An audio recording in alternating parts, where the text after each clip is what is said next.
Welcome back to our family. তো ইতিমধ্যে ইতিহাসের 1 এবং 2 প্রত্যেকটা 2 নাম্বার এবং 4 নাম্বারের কোশ্চেন তোমাদের কাছে পৌঁছে গেছে। এখন আমি আলোচনা করব ইতিহাসের তৃতীয় অধ্যায় নিয়ে এবং আগামী 2 থেকে 3 দিনের ভিতরে ইতিহাসের যে বাদবাকি অধ্যায়গুলো আছে তোমাদের কাছে পৌঁছে দেব প্রত্যেকটা 2 নাম্বার এবং 4 নাম্বারের কোশ্চেন, এবং লাস্টে একটা ভিডিওতে আমি 8 নাম্বারের কোশ্চেন পৌঁছে দেব তোমাদের কাছে। তো চলো এখন দেখা যাক যে ইতিহাসের তৃতীয় অধ্যায় থেকে কোন কোন কোশ্চেন 2026 সালের মাধ্যমিক পরীক্ষার জন্য গুরুত্বপূর্ণ এবং টেস্ট পরীক্ষার জন্য এগুলো খুবই গুরুত্বপূর্ণ। চলো দেখা যাক। দেখো, ইতিহাস তৃতীয় অধ্যায়ে আমরা প্রথম যে কোশ্চেনটা রেখেছি সেটা কি তিন কাঠিয়া প্রথা কি। Very very important. খুঁতকাঠি প্রথা কি, দুটো কোশ্চেনই খুব ইম্পর্টেন্ট। দুটো কোশ্চেন থেকে একটা কোশ্চেন আশা করা যাচ্ছে এবছর অবশ্যই পরীক্ষায় থাকবে। নেক্সট কি আছে আমাদের, কোল বিদ্রোহের দুটি কারণ লেখো। বিদ্রোহ কাকে বলে, তিতুমির কে ছিলেন। 6 নাম্বার কোশ্চেন কি, বারাসাত বিদ্রোহ কি। আমরা এটা মোটামুটি সবাই জানি। কোন কোন পত্রিকায় নীল চাষীদের উপর নীলকরদের অত্যাচারের কাহিনী প্রকাশিত হয়। Important question. পাগলপন্থী কাদের বলা হয়।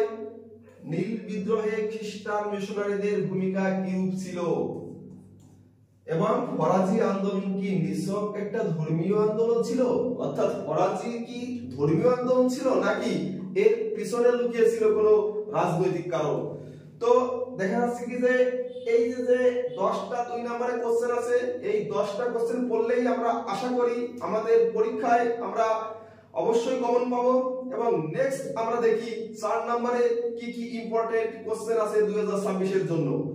চলো দেখা যাক। ইতিহাস তৃতীয় অধ্যায় মার্ক 4। দেখো টিকা দেখো, সাঁওতাল বিদ্রোহ ভেরি ভেরি ইম্পর্টেন্ট, 1855। এই কোশ্চেনটা তোমাদের পরীক্ষার জন্য খুবই গুরুত্বপূর্ণ। নেক্সট আছে কি, সন্ন্যাসী ফকির বিদ্রোহের প্রেক্ষাপট আলোচনা করো। তিতুমির বারাসাত বিদ্রোহের প্রধান লক্ষ্য কি ছিল। মুন্ডা বিদ্রোহের কারণ ও গুরুত্ব বিশ্লেষণ করো। ঔপনিবেশিক শাসনে কৃষক ও উপজাতি বিদ্রোহগুলির কারণ বিস্তারিতভাবে আলোচনা করো। অর্থাৎ ব্রিটিশ আমলে কৃষক এবং উপজাতিদের কি কি কারণে বিদ্রোহ করেছিল সেই বিদ্রোহগুলো আমাদের আলোচনা করতে হবে। নেক্সট, 19 শতকের চুয়ার বিদ্রোহের প্রধান কারণগুলো কি ছিল।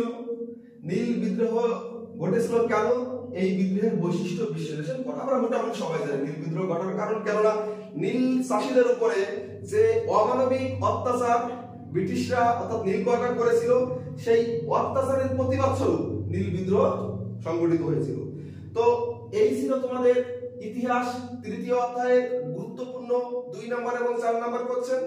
নেক্সট ভিডিওতে আমরা আলোচনা করব 4 অধ্যায়ের গুরুত্বপূর্ণ 2 নম্বর এবং 4 নম্বর কোশ্চেন। হ্যাঁ, একটা কথা তোমাদের বলি, পরীক্ষা অনেকের টেস্ট পরীক্ষা আমাদের চলছে এবং অনেকেরই 2-1 দিনের ভিতরে শুরু হবে।